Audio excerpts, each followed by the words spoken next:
when they did the angle with you going through the table every week, a lot of people, I'm sure you saw it, they're like, oh, they're punishing her because Miro's gone. They're punishing her because Miro's gone. I never got that feeling. I found it entertaining every week, at the very least. And it's like, okay, eventually Nia gets her comeuppance. It's a story. It's being told. Did you ever get the feeling that it was a punishment or anything like that? No, not at all. It was really coincidence, and it worked, and it helped me get over as a baby face.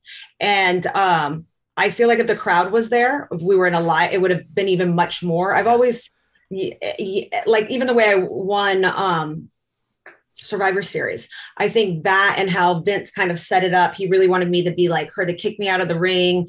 I think that would have had a much different reaction with the fans there. And maybe hopefully we want Lana a chance. And it's just like, it was just a different time in the Thunderdome era. Yeah. yes. And then But I'm still very grateful for that story. And it was crazy, because what happened was Vince wanted Nia to get over as a baby face. And so he's like, why don't we have her start putting people through tables every single week? And that's how the whole thing started. And I guess like someone either pitched or something, possibly me, maybe it was TJ. It just was something with the story. I think me and Natty were having a match with them, and I was so excited. I was like, oh my God, please. And me and Liv were literally fighting over who was going to get the table spot. I was like, no, I want the table spot. And she's like, no, I want the table spot.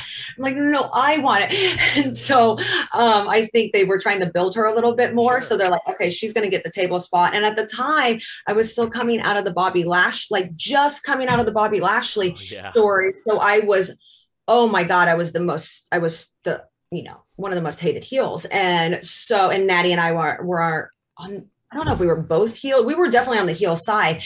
And so she put me through the table, and I was so excited. And someone told Vince, I think it was TJ, and Michael Hayes was like, CJ's so excited about going through this table. So this is her dream, because it was. I had pitched so many times to go through a table, and Miro shut it down. He was like, absolutely not. They were ready to make your dreams come true. That's for sure.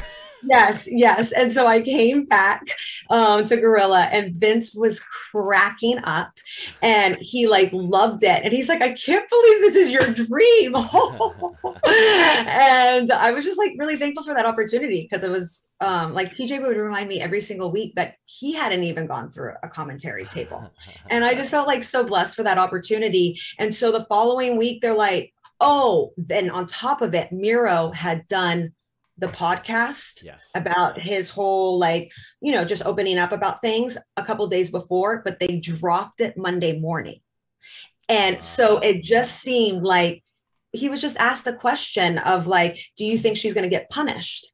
And he's like, I hope not. I hope they wouldn't do that. I think they're professional. I hope they wouldn't do it. Yeah. And that started to get so much traction. And then that happened. So, the fans are great. They have my back. They were like, screw WWE, that's messed up, And then they just started going with it. And I think they just saw the perfect storm. And that's why I love the fans.